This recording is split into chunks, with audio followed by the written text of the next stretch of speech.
Ya, eh, halo semuanya. Jadi aku di sini akan membahas tentang preparatory problem ICO untuk ICO yang ke-54 dan problem 17.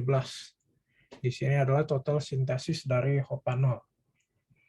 Nah, untuk gambaran apa sih itu preparatory problem ICO? Jadi tiap tahun untuk International Chemistry Olympiad itu pasti tiap tahun itu dari panitianya akan merilis yang namanya preparatory problem.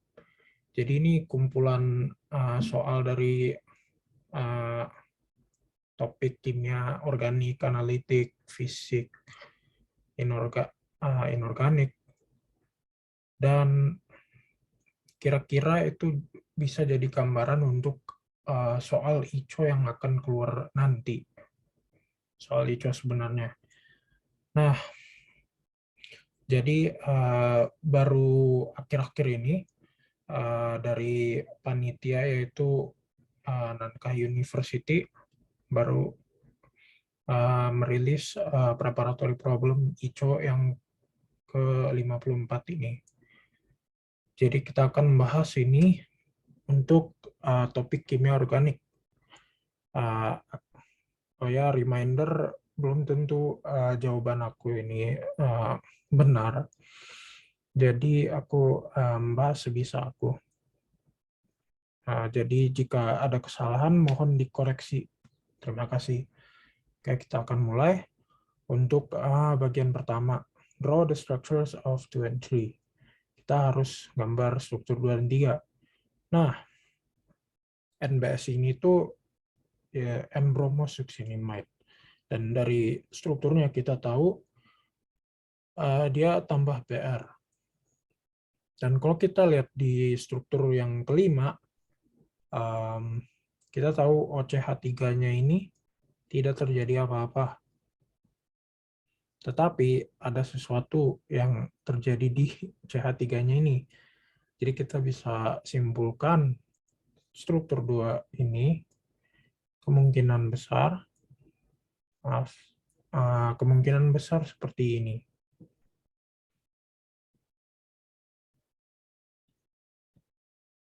Nah, jadi aku gambar struktur hibrid dari benzennya biar hemat waktu. Oke. Jadi seperti ini.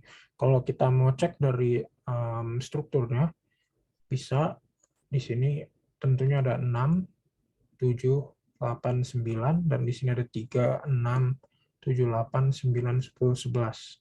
Tambah 1 BR, 2 O, maka ini struktur kedua tepat. Oke. Nah, bagaimana untuk struktur ketiga? Oke. Jadi kita gambar dulu struktur Lewis dari POET3 itu gimana sih?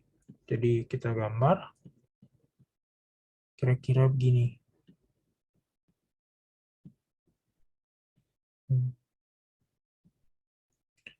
Nah, di sini ada lone pair.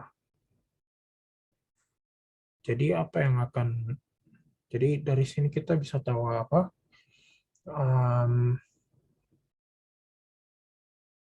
Oh ya. Jadi oksigen ini, jadi ini akan membentuk sebuah, nanti akan menuju sebuah elip, tapi ini rada interesting. Jadi lone pair dari oksigennya ini bisa melakukan ini, terus dia akan reaktif dan BR-nya keluar. BR-nya keluar.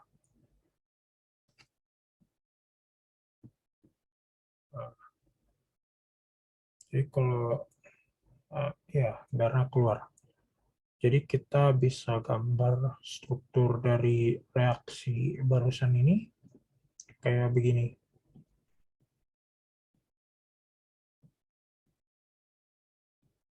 Ya, karena BR ini adalah leaving group yang baik, dan ini partial positif, jadi dia akan terjadi seperti ini. Dan kita bisa gambarkan juga kira-kira kayak gini. Di sini positif, formal charge-nya, dan di sini biasa. Nah, di sini ya P. Oke. Nah, terus kita lihat lagi. Di strukturnya itu C13H21O5P. Tapi kalau kita hitung dari strukturnya 1, 2, 3, 4, 5, 6, 7, 8, 9, 10, 11, 12, 13, 14, 15 karbon. Berarti pasti ada yang kebuang. Dan kalau kita lihat juga,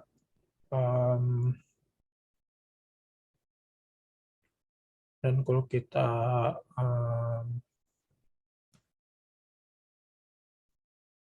ya, jadi kalau kita maaf, kalau kita lihat dari strukturnya ini tidak, oh ya, dan karena ini punya formal charge +1, jadi untuk muatannya itu +1, tapi dari sini tidak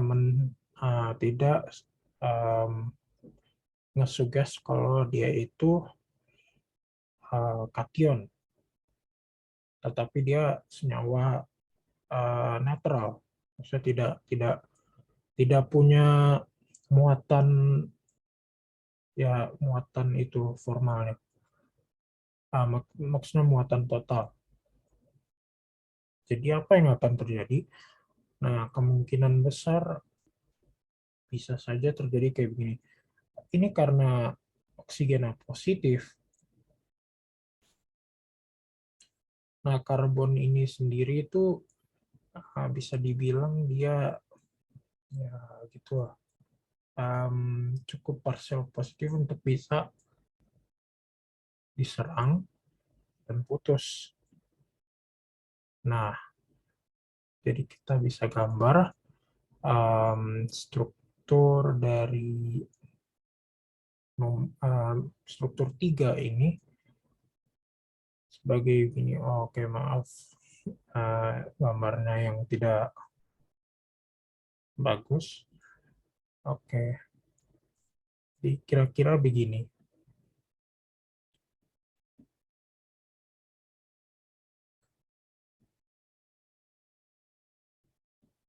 Nah, kira-kira begini. Ini untuk struktur 3, dan dia punya produk samping yaitu Br etil bromida. Oke, itu untuk struktur 2 dan 3. Terus ke bagian 2, draw the structure 4. Nah, kita kan sudah membentuk struktur 3 ini. Terus ada NaH. Apa yang dilakukan NaH? Nah, kita bisa anggap ini hidrogennya sangat positif. Jadi tentu hidrida akan mengambil hidrogen, semacam hidrogen alfa ini, lalu membentuk kayak gini. Oh ya, kenapa tadi aku bilang ini lidahnya rada interesting itu ya, karena dia untuk membentuk lidahnya sendiri, karena dia tidak kayak semacam PPH3 gitu, dan fosfor sendiri itu tidak, dia induktif efeknya tidak segede oksigen, maka dia akan ya seperti ini, dan salah satu etilnya akan putus, maka bentuk kayak gini, makanya rada interesting lah. Jadi dari sini terbentuk yelid, dan kita tahu kalau reaksi Wittig itu reaksi yang melibatkan yelid, itu kira-kira kayak begini.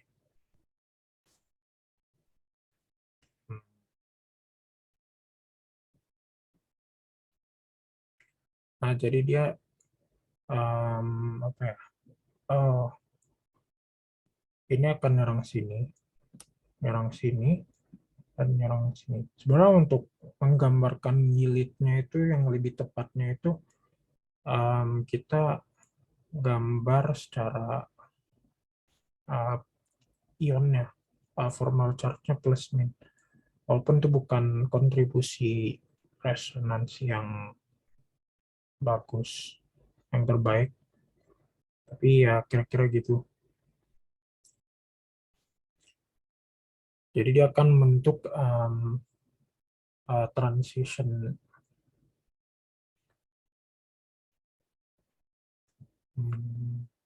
dia akan membentuk transition state-nya itu ya seperti segi empat atau semacamnya itu. Terus nanti akan membentuk alkena. Kalau mekanisme untuk pembentukan untuk reaksi Wittig ini, kan nanti di sini ada negatif. Nah, negatifnya itu akan menyerang. Di sini juga ada, ya, di sini ada negatif, terus di sini ada alkena, semacam ada double bond of alkena.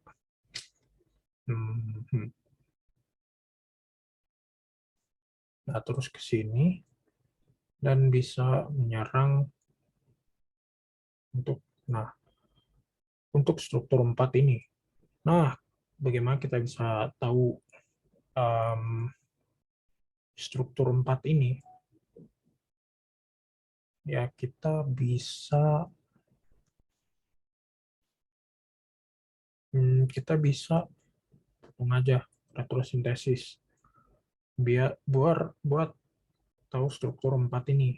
Jadi bagaimana struktur 4 itu, kita bisa gambarkan kira-kira gini.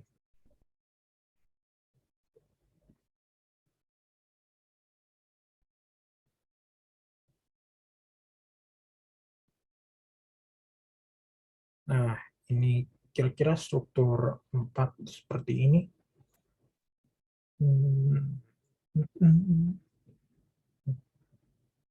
Ya,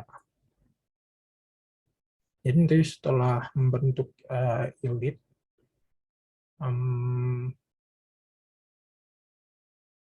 ya negatif dari oksigen bisa ke sini, dan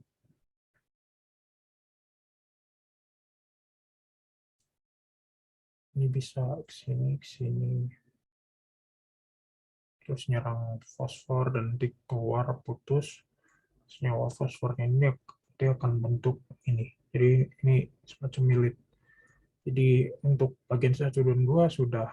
Nah, kita ke bagian ketiga. Tahu the structures of 6 and 7. Nah, jadi kita ketemu lagi dengan NBS, tetapi dia menspesifikasi kondisinya adalah 25 derajat Celcius. Maksudnya ini apa? Jadi ini tidak mungkin terjadi, biasanya kan kalau free radical substitution itu kalau nggak UV mungkin pemanasan suhu yang sangat tinggi. Dan ini suhu ruang.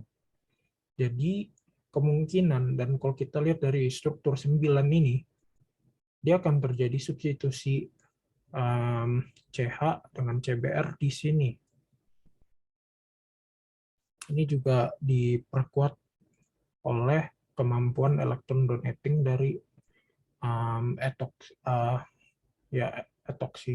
metoksi ini. Nah, jadi kita bisa gambarkan struktur 6 ini ada Br.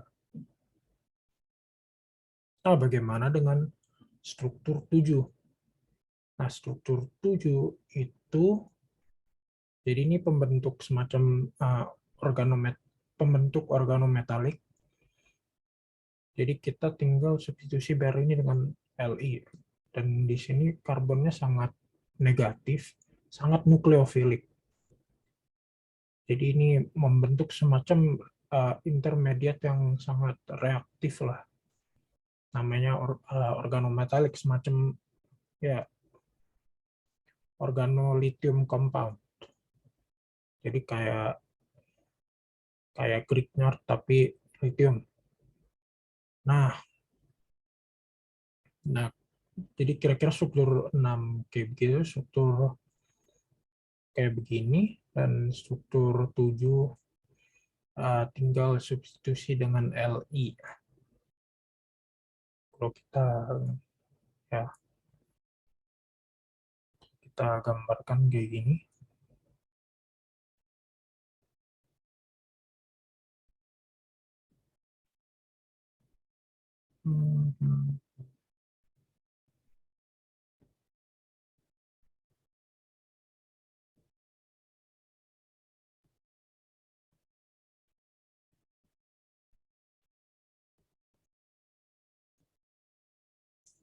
Ya, ini untuk struktur 7. Oke. Nah, untuk struktur 8 itu kita bisa retrosintesis juga. Kita potong kira-kira dia bentuknya dari mana. Dan jelas karena ini sangat nukleofil dan ini mengikat karbon, ini bisa dipotong di sini dan nanti membentuk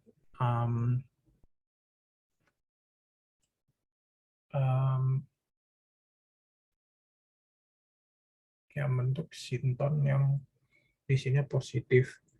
Dan untuk molekul aslinya ini aldehid. Jadi kita bisa gambarkan untuk struktur 8 ya begini. Jadi intinya retrosintesis. Kita tahu gimana cara menentukan struktur dari prekursor dari sebuah senyawa dengan memotong istilahnya di tempat di mana dia kira-kira bereaksi di situ. Kira-kira begini untuk struktur apa. Sekarang bagian 5. From the following conditions, choose the struct condition for 10. Nah, kita lihat dari reaksi 9 ke 11 terjadi oksidasi alkohol sekunder menjadi keton. Nah, dan ini untuk semua senyawa dari A sampai B sampai C sampai D itu adalah oksidator. Tetapi tidak semua oksidator akan bereaksi dengan alkohol sekunder ini. Jadi kita harus cari tahu.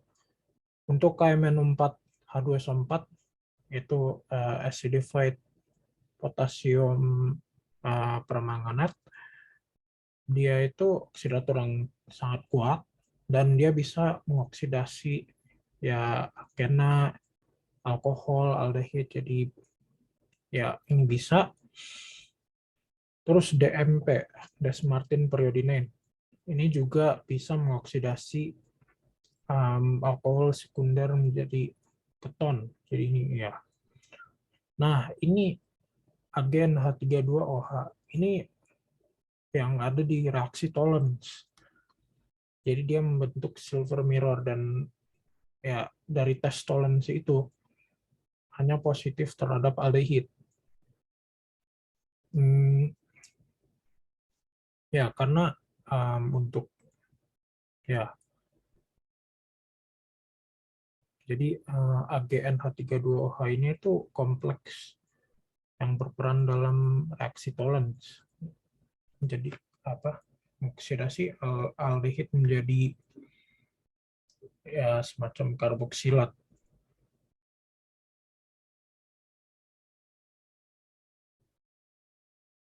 Jadi ini tidak mungkin. Oke. Dan OSO4 itu sebenarnya dia tidak bisa. Dia hanya mengoksidasi alkena.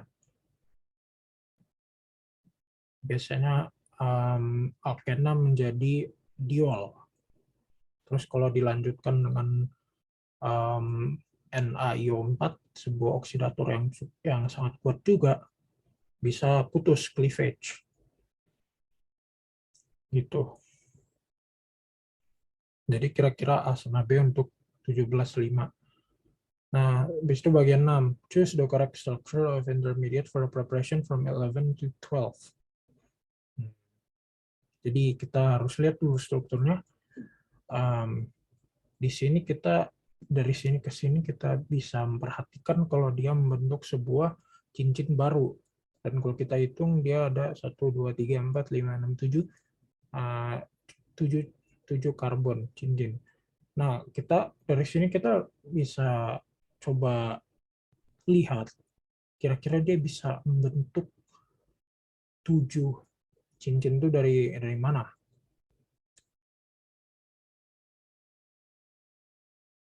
Nah, dan juga di sini ada sebuah alkena. Ya, sebuah alkena di sini. Dan kalau kita lihat juga dari strukturnya, kemungkinan besar ini akan ke sini, bereaksi dengan ini. Bisa terlihat di sini ya. Nah, jadi 1, 2, 3, 4, 5, 6, 7. Jadi kira-kira begini. Nah, bagaimana untuk reaksinya?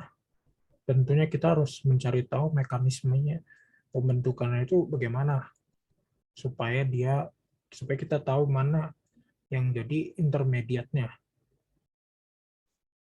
Bagaimana kita bisa tahu itu? Kita lihat reagennya itu adalah PTSOH. Jadi apa yang dilakukan PTSOH itu? Dia itu adalah asam. Kalau kita gambar strukturnya seperti ini.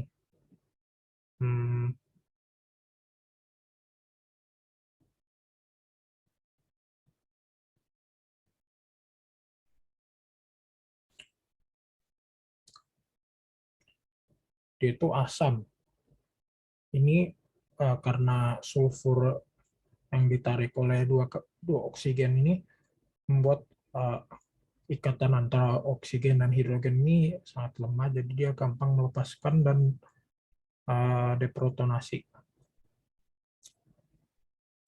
Nah, yang akan dilakukan jadi kita harus mencari mana yang sangat nukleofilik untuk menyerang ini.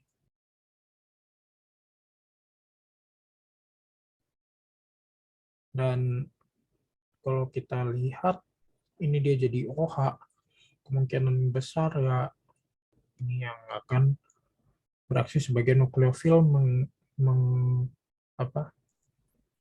mendeprotonasi. Dia jadi basa terhadap si PTSOH ini.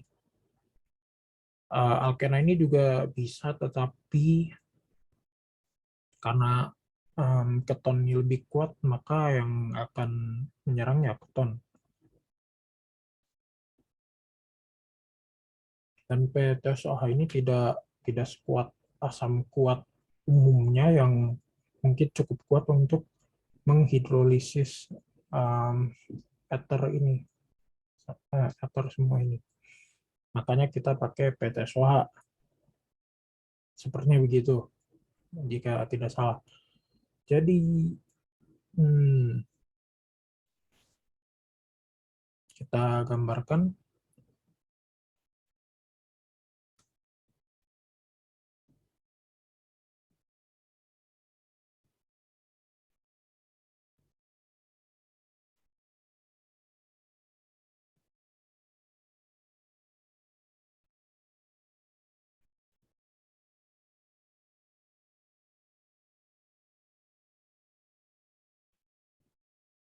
Oke, kira gini.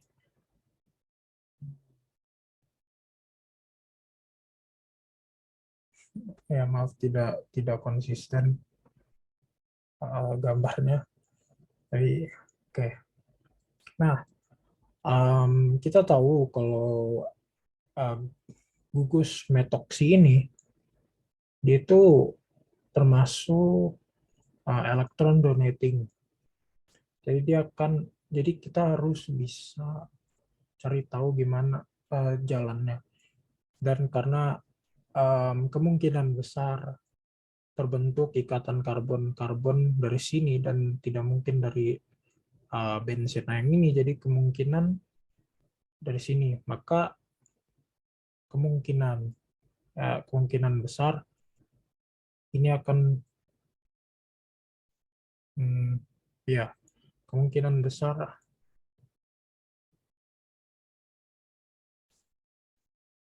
ini akan beresonansi seperti gini. Terus ini sebagai nukleofil ya cukup nukleofil untuk menyerang karbon ini.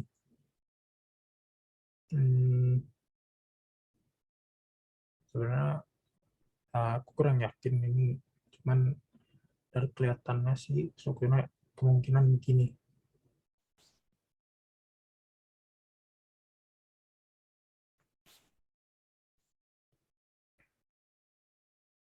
Tapi sebenarnya kita bisa aja sih langsung gambar aja, double bondnya pindah sini, sini jadi OH, terus di sini positif, jadi lebih kelihatan gitu kalau dia akan menyerang sini.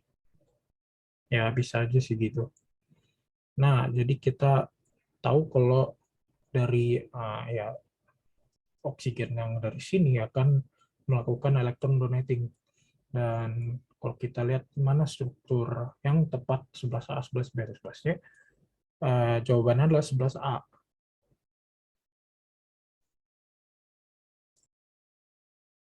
Ya, jawabannya 11A. Kenapa? Karena di sini nanti kan akan bentuk double bond. Double bondnya ada 2. Dan di sini ada 2. Di sini cuma 1. Ya, kalau kita lihat sih, ya dari situ. Kayak maksudnya, kalau ini tuh dia dari oksigen yang ini. Nah, jadi bagaimana dia bisa jadi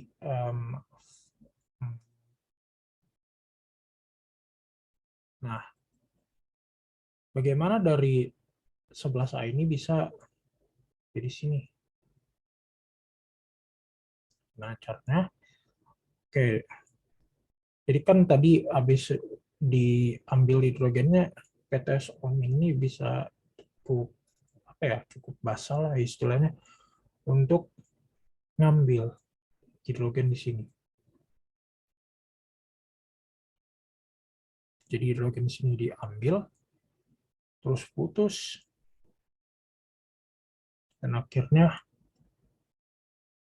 kayak begini. Nah, terus ini bisa tautomerisasi. Ini bisa tautomerisasi. Jadi bentuk yang lebih stabil, yaitu dia mengembalikan aromatisitasnya itu. Nah, gitu. Jadi intinya ini bisa, jadi intinya untuk 11A menjadi 12 ini, dia bisa tautomerisasi supaya mengembalikan aromatisitasnya, dan juga si PTSO ini bisa mengembalikan H-nya lagi. Jadi dia kan sebagai katalis ya, katalis asam untuk menginisiasi reaksinya itu. Jadi dia ngambil H+, terus nanti membentuk ini. Oke, itu untuk 17,6. Nah, sekarang 17,7. Bagaimana untuk 17,7? From the following condition, choose the correct condition for 13. Nah, jadi kita lihat dari 12 ke 14 itu dia membentuk semacam epoksida. Tapi bagaimana caranya? Nah, untuk yang pertama itu CH2I2ZNCU itu dia adalah reaksi Simon-Smith, dan dia itu karbenoid. Jadi dia apa itu karbenoid? Karbenoid itu karbena yang dari logam. yang terbentuknya dari logam kayak ZnCu ini, alloy ZnCu itu, ya. Terus apa itu karbena? Karbena itu karbon yang hanya punya 6 elektron, tapi dia tidak bermuatan. Dan karena dia hanya punya 6 elektron, dia sangat reaktif. Dan dia itu reaktifnya biasanya terhadap alkena. Kalau kita lihat reaksinya itu kira-kira gini. Untuk karben. Nah, tergantung dia itu karbena singlet atau triplet. Dia mekanismenya bisa ya berbeda. Oke, jadi ini tentu bukan.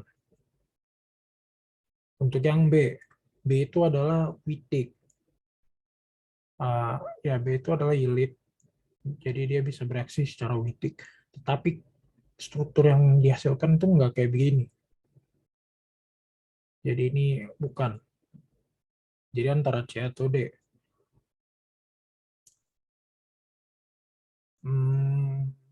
Ya, antara C atau D. Nah, kita lihat C. C itu strukturnya gini. Nah, jadi ini dia juga semacam Yelid. Kita bisa gambarkan dalam bentuk ionnya, dalam bentuk Zwitter ionnya, ya. Dan dari situ kita tahu ini dia Yelid juga. Nah, oksigennya akan nyerang. Jadi dia mirip kayak fosfor Yelid, tapi dia nanti kita lihat beda. Jadi kalau kita punya keton, terus di sini ada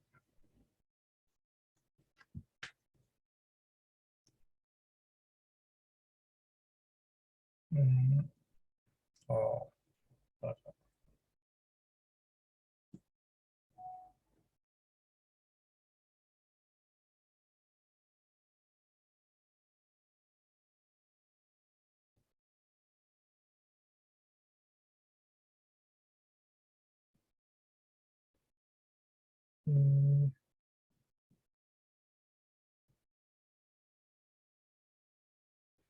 kira-kira kayak gini kan untuk ya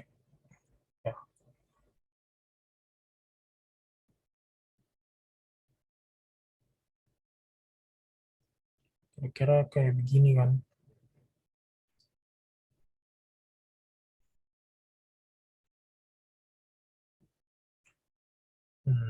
Nah, untuk fosforilit kita tahu dalam mekanismenya itu nanti ini akan uh, dia akan membentuk ikatan baru antara fosfor oksigen karena uh, ikatannya sangat ikatan fosfor dengan oksigen itu sangat kuat.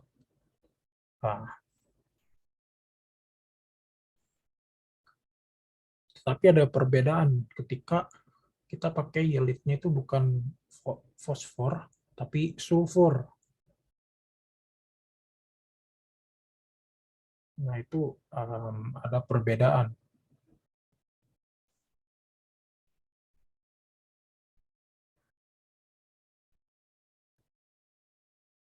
Jadi dia oksigennya malah tidak lepas, tidak membentuk ikatan baru dengan es, tapi dia akan rearrange, menata ulang, sehingga dia membentuk sebuah epoksida. Oke, ini benar.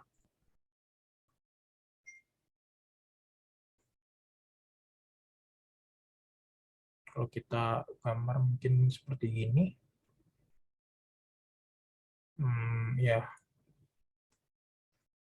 Terus nanti lepas untuk sulfur. Nah, kira-kira begitu. Terus bagaimana dengan D?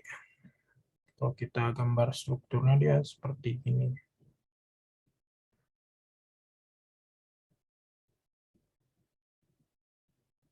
Hmm. Nah, apakah dia bisa membentuk sebuah yield? Menurut aku sih kayaknya tidak.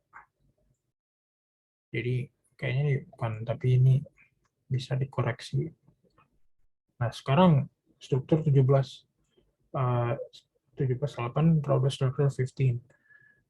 Nah, kita punya asam asetat dan oksigen ini akan mengambil, ini pembukaan epoksida. Ini pembukaan epoksida secara asam. Terus kita punya aceomin. Nah, kalau kita punya pembukaan epoksida yang asam, aceomin ini akan menyerang karbon yang lebih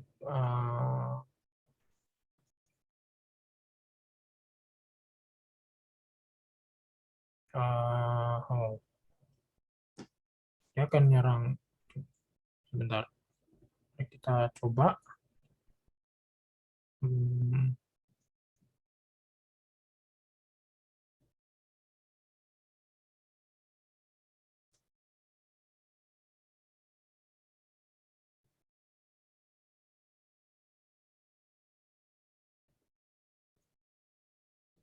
Mari kita coba gambarkan kira-kira bagaimana. Jadi intinya nih pembukaan epoksida dan adisi dari asetat ini.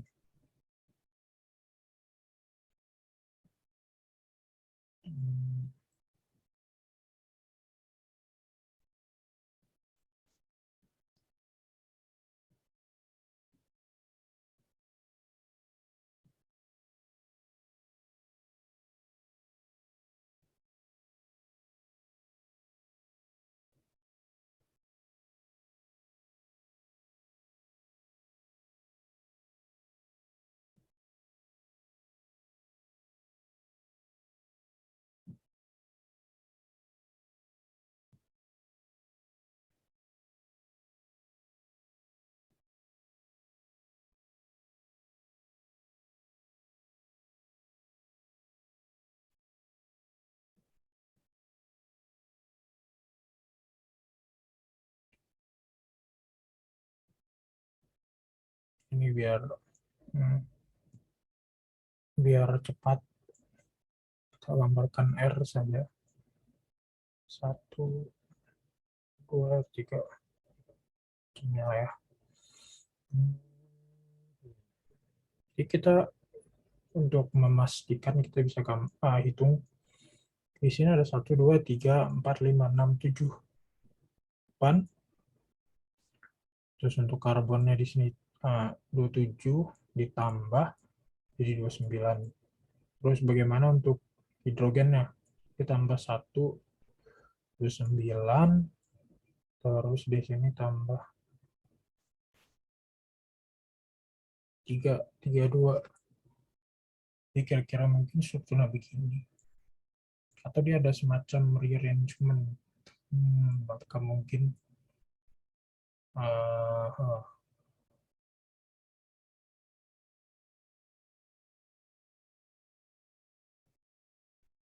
maka mungkin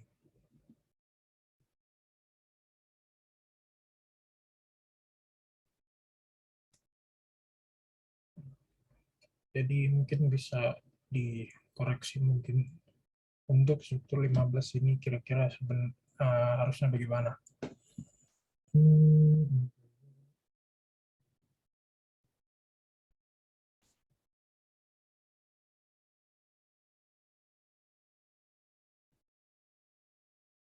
Oh, tapi bisa sih kalau kayaknya lebih tepatnya justru dia menyerang ke sini.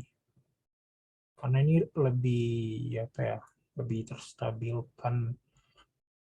Kita bisa bilang mungkin misalkan dia terbuka terus ini ada kation. Nah, dia akan membentuk ya ya ya. Ya. Oke, oke, oke. Kalau kita lihat dari strukturnya sih kayaknya begitu. Jadi harusnya ini bisa Jadi harusnya dia nyerang dari situ karena karbokationnya akan terbentuk lebih stabil gitu.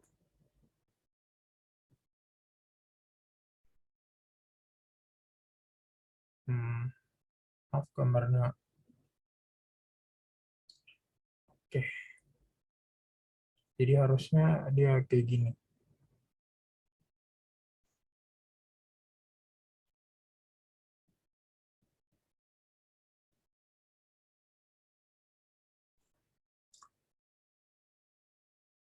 Ya, sebenarnya kalau kita lihat juga kemungkinan emang seperti ini sih.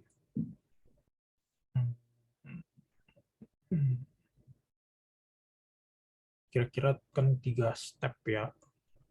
Mungkin dari 3 step ini bisa aja terjadi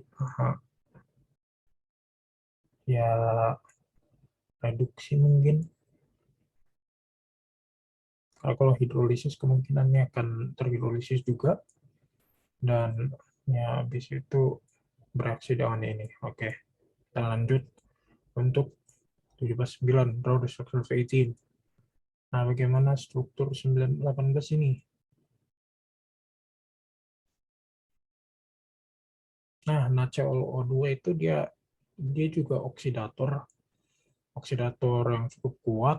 Cl ini punya +3 biloxnya. Jadi dia bisa teroksidasi, maksudnya tereduksi dan mengoksidasi. Dan dari sini yang hanya bisa teroksidasi itu cuma aldehid. Sehingga dia terjadi ya biar cepat, tidak perlu terlalu detail gambar. Cuman nanti kalau ujian benar itu harus detail. Hmm, hmm, hmm, hmm.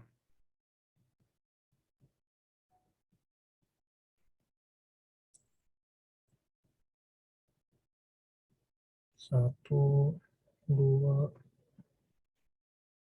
tiga.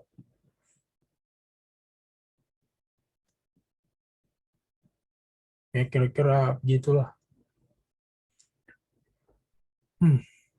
Oke, untuk 17.10. From the following condition, choose the correct condition for 19. Oke. Jadi kita tahu dari yang tadinya OCH3, dia harus jadi OH. Bagaimana itu bisa terjadi? Kita butuh asam. Asam eh, asam di mana O-nya ini bisa OH ini bisa menyerang asam dan nanti kemudian terhidrolisis. Jadi kira-kira gimana? Ini bisa maaf, maksudnya ini tidak karena ini dia mereduksi dan ini tidak ada unsur mereduksi. Kita tahu dia ada esterifikasi. Tapi esterifikasi ini terjadi jika OCH3 ini jadi OH. Jadi dia bisa bereaksi dengan karboksilat ini. Nah, untuk NOHH2O, dia tidak akan menghidrolisis ether ini. Jadi ya antara A dan D. Tapi kemungkinan sih dua-duanya. Jadi bagaimana mekanismenya? Nah, bisa dibilang BBR3 yang ekses ini, jadi BBR3 ini bisa berperan dalam demetilasi, yaitu pengeluaran metil dari tiap ether ini. Jadi oksigennya akan menyerang si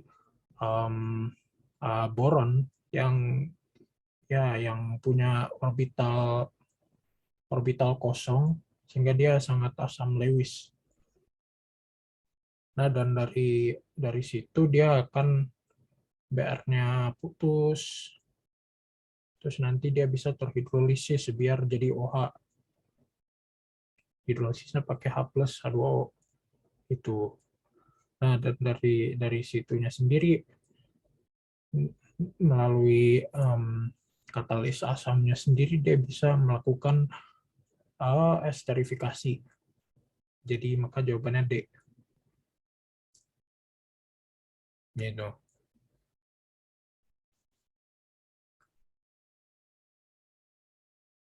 D dan A dua-duanya. Nah, kita ke 17-11. Draw the structure of 21. Nah, ini sebenarnya simple aja sih.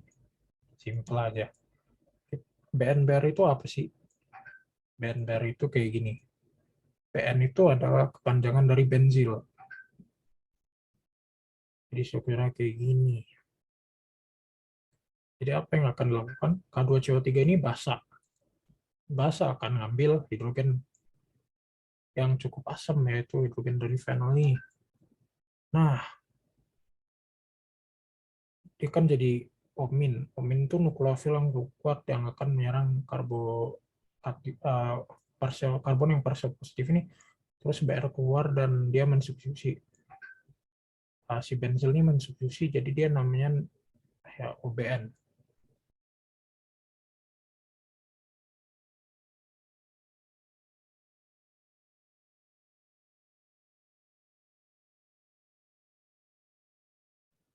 Oke, dari 7 karbon 5 hidrogen ini dan 7 karbon kita bisa dapat C63H50O7.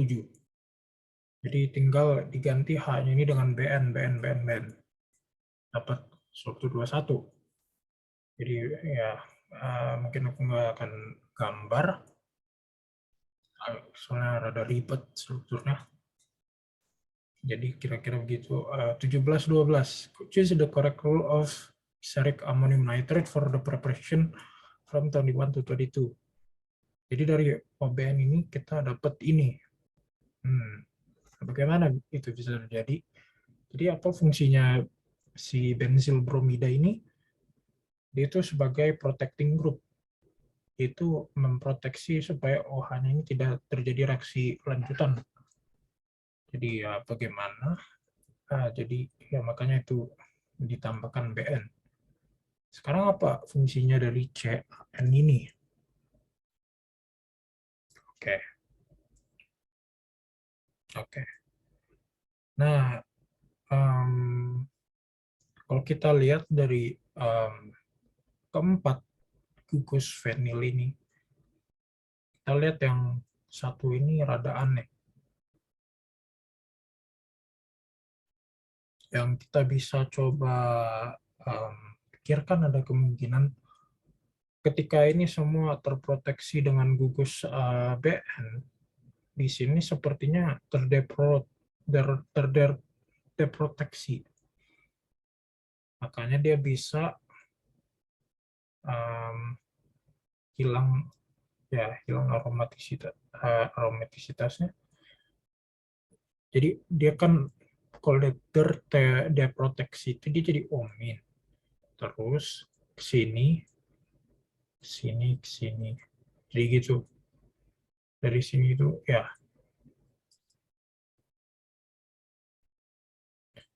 Dan kalau kita lihat juga ada oksigen di sini. Dan oke, jadi kita bisa simpulkan bagaimana.